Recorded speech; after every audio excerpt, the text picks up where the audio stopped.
여러분 안녕하십니까? 인간에 대한 성찰과 토론을 담고 있는 인문포럼 시간입니다. 오늘은 인문포럼 제1회로서 AI 시대 인간과 치유라는 제목을 갖고 세 분의 전문가분들을 모시고 함께 이야기하는 시간을 나눠보도록 하겠습니다.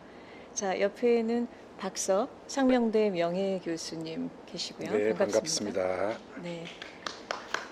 그 옆에는 MBSR 소장 안희영 선생님 계시고요. 네, 반갑습니다.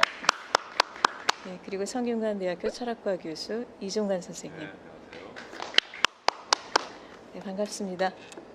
AI 시대의 인간과 치유라는 제목으로 저희가 한번 이야기를 하는 자리를 마련했는데요. 우선 그 AI 시대의 인간, 우리가 이제 사실 요즘에 그 4차 산업혁명, 그리고 디지털 혁명, 그리고 인공지능 이런 다양한 낯선, 그 이전까지는 낯설었던 언어들이 우리 삶 속에 많이 이렇게 침투해가는 것을 느끼는데, 사실 정확하게 AI 시대가 어떤 시대냐라는 질문에 대해서는 명쾌한 그 논의들은 흔치 않은 것 같아요. 그래서 이 분야에서 또 오랫동안 AI 시대 인간에 관한 문제를 숙고해 오신 그 이종관 선생님한테 간단하게 AI 시대가 어떤 시대인지 한번 견해를 듣고 싶습니다. 네, 사실 뭐 온갖 AI를 둘러싼 뭐 흉흉한 얘기, 또 굉장히 낙관적인 얘기 이런 게 난무하고 있기 때문에 사실 한마디로 정의하기는 힘들지만은 사실은 AI의 어떤 발전을 실질적으로 이끌고 가고 있는 어떤 견인차, 그건 사실은 이제 경제적인 이유이기 때문에, 또 경제적인 이유로서 엄청나게 빠른 속도로 그 산업의 어떤 운영을 도모하고, 그럼으로써 엄청난 수익성을 산출하려는 것이 주 목적이기 때문에 계속적인 어떤 가속의 시대라고 얘기를 할 수가 있을 것 같고요. 또 그 과정에서 인간의 삶의 리듬이 끊임없이 그 가속화의 어떤 흐름 속에 휘말려 들어가면서 삶의 리듬이 원래의 어떤 조화로움, 또 원래 그 삶이 누려야 될 어떤 시간성, 이런 것들이 어떤 의미에서 훼손되거나 상당히 왜곡되는 그런 시대라고 볼 수도 있을 것 같습니다. 예.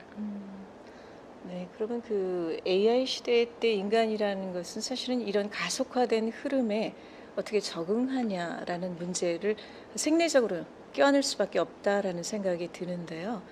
선생님들 의견은 어떠신지 참 궁금해요. 근데 지금 이 교수님께서 잘 짚어주셨는데, 일단 가속화라는 게 이제 중요한 변수가 되겠죠.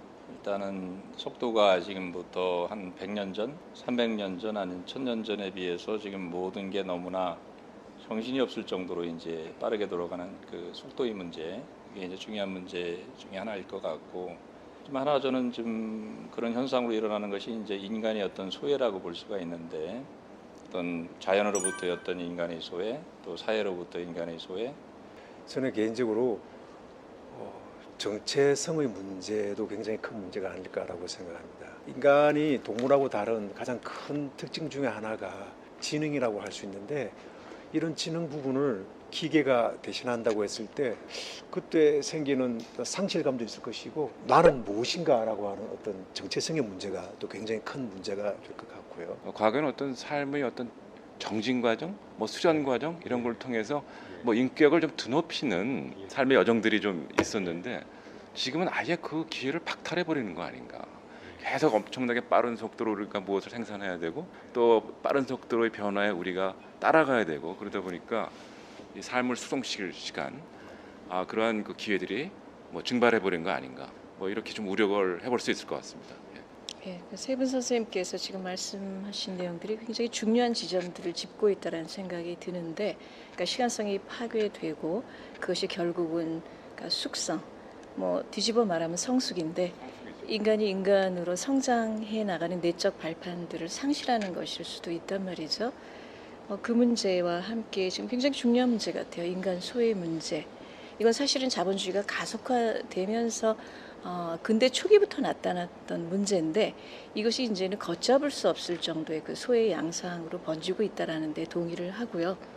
그리고 그 정체성의 문제, 이거는 사실은 인간이 자기 스스로를 규정하는, 그러니까 스스로 자기를 보는 것에서 출발하는 것인데, 그 정체성이라는 것이 이 세 가지 문제가 굉장히 그 착잡한 형태로 인간의 그 본래적인 또 고유한, 그러니까 인간이 스스로 느끼는 그 존엄성이라고 말하는 부분들을 그 기반 자체를 무너뜨리고 진행되는 게 지금의 그 가속화된 그 AI 시대의 문명이 아닐까라는 생각을 하게 됩니다. 자, 그래서 이런 그야말로 이제 인간이 설 자리가 점차 그 위기 앞에 그 내몰리게 되는 AI 시대 때 이걸 어떤 식으로 우리가 맞아 나가야 될지, 그것에 대한 좀 선생님들의 근원적인 그 통찰 같은 거를 한번 듣고 싶습니다.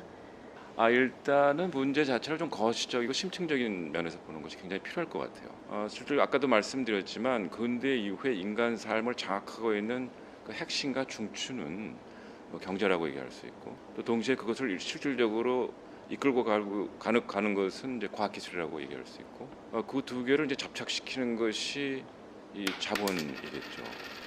근데 이것들이 이제 아주 독특한 방식으로 지금 융합이 돼가지고 인간의 삶뿐만 아니라 자연까지 또 소외시키고 있다, 이렇게 볼 수도 있습니다. 우리가 지금 이제 현재 유행하는 담론은 산업혁명을 1차, 2차, 3차, 4차로 구분해서 보면서 이제 1차에서 2차로 대단한 어떤 격변과 혁신이 일어났고, 2차에 3차로 올 때 또 대단한 격변과 혁신이 일어났고, 또 3차에 4차로 올 때 어마어마한 격변이 일어난 것 같지만 그건 굉장히 표층적인 관찰이라고 보고요. 사실 그 밑바닥에 있어서는 전혀 변화가 없다고 할 수가 있습니다. 그 어떤 면에서 변화가 없다고 할 수 있냐 하면은 근대 산업혁명의 지금까지를 산업과 경제 측면에서 보면은 소위 말하는 선형 경제라고 부를 수 있거든요. 뭐 영어로 얘기하자면 리니어 이코노미라고 하는데, 그 리니어 이코노미라는 것이 작동하는 방식을 보면은 일단 자연관이 다르죠. 자연을 그냥 물질의 저장소 내지는 자원의 저장소로 보고, 그것을 이제 무작위로 채취하는 거죠. 무차별적으로 채취해서 그것을 이제 제조하죠. 무엇으로? 부가가치를 낳을 수 있는 상품으로. 그래서 그 상품은 소비돼야 되는 것이고, 그래서 그 과정에서 인간은 이제 소비자로 정체성이 바뀌게 되는 것이고요. 또 소비는 결국은 소모로 이어지기 때문에 사실은 근대 산업혁명이 가져왔던 경제 구조는 그 근본에 있어서는 이런 선형 구조 체제라고 할 수가 있는데, 그 관점에서 보면 1차, 2차 넘어갈 때 선형 경제는 전혀 변하지 않았고 오히려 새로운 과학기술적 수단에 의해서 더욱더 팽창하고 성장했다라고 말씀드릴 수 있고요. 또 2차에 3차 넘어올 때 또 역시 아주 가속적으로 급성장하면서 팽창됐다고 얘기할 수 있고요. 또 3차에서 4차 넘어오는 이 지점에서 엄청난 비약과 도약이 있었죠. 소위 말하는 그 선형 경제가 그 가지고 있는 폐기물 양산 작동 체제는 엄청나게 성장하고 팽창했다고 볼 수가 있겠는데, 그것 때문에 사실은 동물들이 가져야 될 환경, 인간들이 사는 세계, 이런 것들이 뒤죽박죽 이제 섞이면서 심지어는 그것이 이제 오늘날 우리가 이렇게 제대로 만나지도 못하는 이 코로나까지 만들어낸 게 아니겠습니까?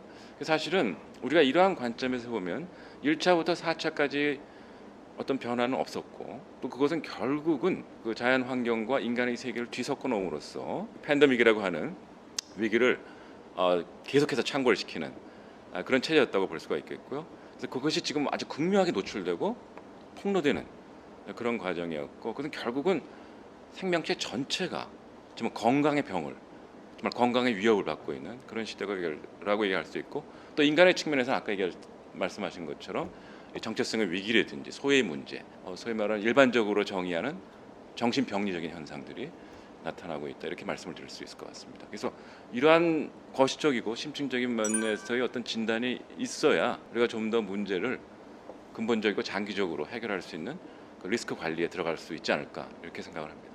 근데 굳이 이제 그 근대 역사를 이끌어가는 뭐 핵심 요소들, 또 견인차들을 열거를 해본다면 아까 말씀드린 대로 자본, 그다음에 과학기술, 또 인간의 욕망, 이런 것들이 사실은 어떤 의미에서 서로 순환적으로 고리를 형성하면서 서로가 서로를 밀고 당기는 이러한 어떤 과정이 근대 역사라고 볼 수도 있을 것 같습니다. 근데 그 중에서도 이제 가장 중요한 역할을 했던 것이 자본이라고 할 수 있고요.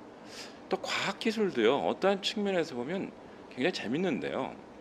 박석 교수님도 잘 아시겠지만은 아리스토텔레스 시대의 그 자연학이라고 하죠. 그때는 자연학, 피직이라는 것의 원래 뜻이 자연학이라는 뜻인데, 자연학과 근대 이후의 자연학을 보면 굉장히 중요한 특징이 있습니다. 왜냐하면 근대 이후의 자연학에서는, 자연과학이죠, 특히 이제 물리학에서는 그 운동이라고 하는 거, 움직임이라고 하는 것을 일종의 강제적 운동만 연구를 하고 있거든요. 그러니까 아리스토텔레스에 가면 자연스러운 운동, 자발적인 운동, 그 다음에 외부의 원인에 의해서 움직이는 강제적인 운동, 이런 게 있었는데, 갈릴레이 오면서부터는 그런 자발적이고 자연스러운 운동은 다 없어집니다. 그건 더 이상, 근데 갈릴레이는 사실은 그런 운동이 없다라고 얘기한 게 아니라 자기가 연구하는 것은 그냥 강제적인 운동뿐이었어요. 외부의 원인에 의해서만 움직이는 거. 근데 물리학은 그런 운동만을 연구했거든요. 그러니까 이것은 이 강제력에 대한 굉장히 탁월한 원리를 밝혀낸 그런 학문들이라고 할 수 있는데, 그것 때문에 어떤 그 강제력을 응용하는 그러한 어떤 과학기술, 또 그것에 기반한 문명을 만들어낼 수가 있었다는 거죠.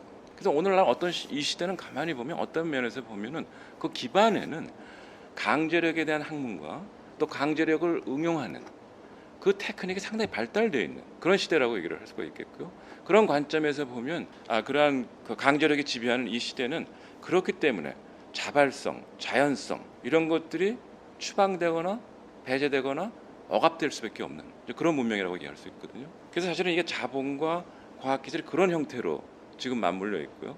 그 안에서 인간의 욕망은 어떻게 되냐? 강제적으로 증폭되고 있죠. 어떻게 보면. 근데 그걸 우리는 굉장히 우리가 아주 자발적으로 뭘 원하는 것 같은데, 그 내면을 뚫고 보면 혹시 우리가 우리의 욕망을 강제적으로 추발당하고 끊임없이 증폭당하고 있는 것이 아닌가 한번 살펴볼 필요가 있다고 말씀드릴 수 있겠고요. 그래서 이 세계를 어떤 식으로 다시 그 융합하는 양상을 바꿔줄 것이냐, 이걸 한번 고민해봐야 될 것 같아요. 저는 과학기술과 자본, 그다음에 인간의 욕망 다 필요하다고 봅니다. 이건 없어져야 될 건 아니에요.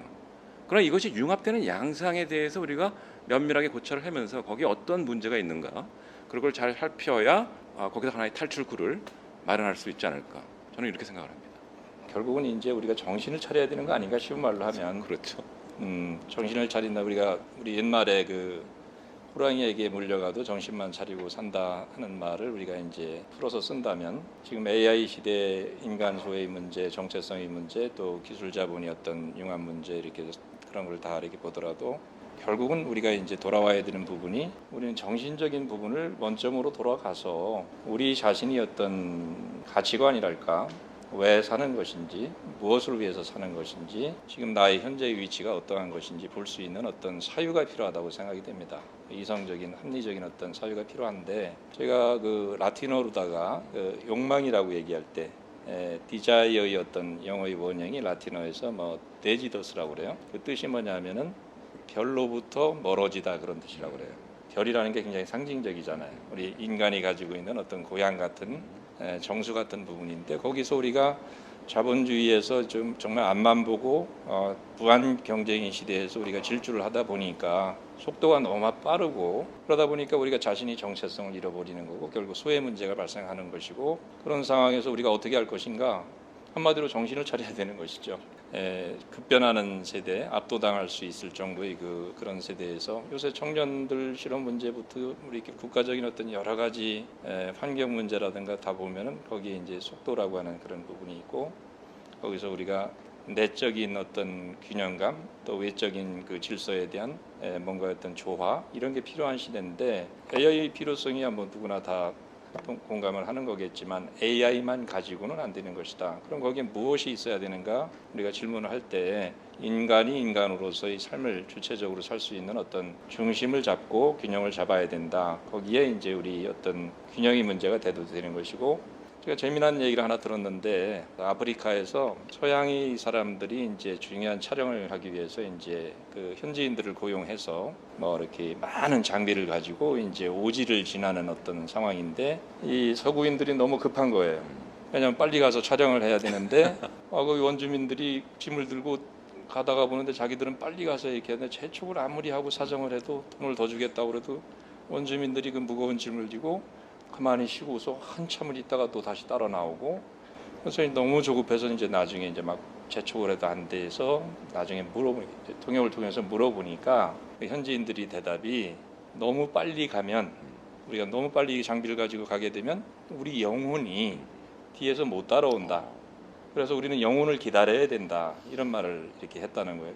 그 말이 저는 상당히 의미심장하게 이 시대를 대변하는 그런 얘기처럼 들렸거든요. 그러니까 우리는 너무나 지금 빨리빨리 대한민국 빨리빨리는 너무나 잘 알려져 있는 우리 조급성, 뭐 그 덕분에 뭐 경제 성장도 이루고 우리가 좋은 점도 있지만 지금은 우리가 이제 선진국 대열에 이제 얼마 전에 올랐다고 이제 신문에 보도도 되고, 선진국이라는 게 뭐겠습니까? 물질적인 경제 성장만 얘기하는 게 아니잖아요. 결국은 정신적으로도 성숙한 어떤 균형을 잡았을 때 내면적인 자원과 외적인 어떤 그런 부분들이, 다시 말하면 자연과 과학이 또 내면과 외면이 서로 이렇게 균형을 맞았을 때 우리가 뭔가 그들이 삶이 성숙했다, 뭐 그렇게 얘기할 수 있는 것이기 때문에 그런 부분에서는 정신을 차려야 되고, 정신을 차린다는 것은 결국 내면의 중심이 생겨야 된다. 그렇지 않고 AI 시대에 우리는 끌려갈 수밖에 없는 것이다.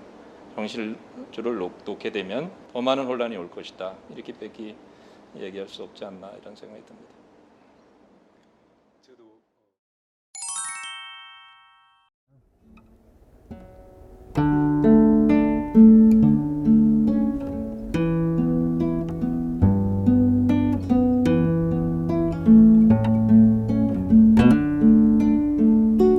가쁜 숨을 고르고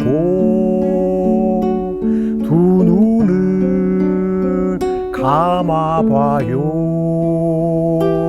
이런 생각 저런 생각 모두 다 내려놓고 들숨 날수 그 속에서 내 몸을 느껴봐요. 내 몸을 느껴봐요. 숨가쁜 생활 속에 나를 잃고 살아가죠. 잠시라도 숨 고르고 나를 한번 느껴봐요. 들숨 날숨 들숨 날숨 들숨 날숨 들숨 날숨.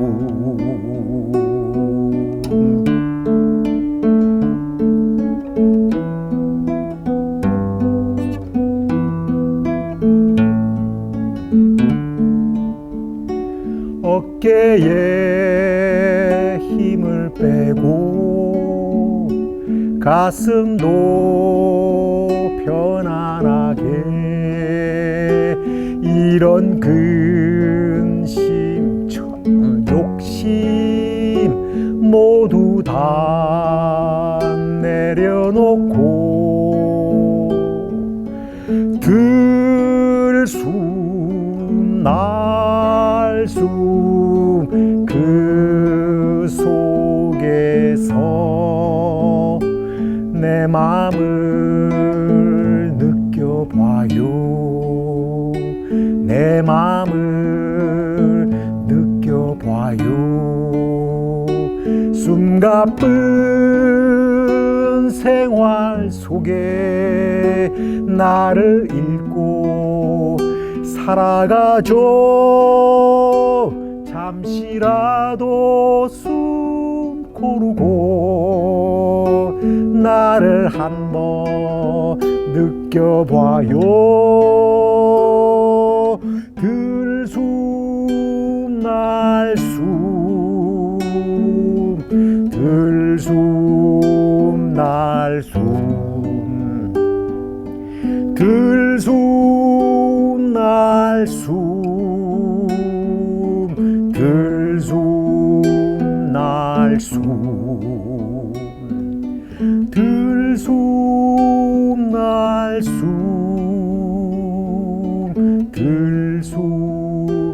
날숨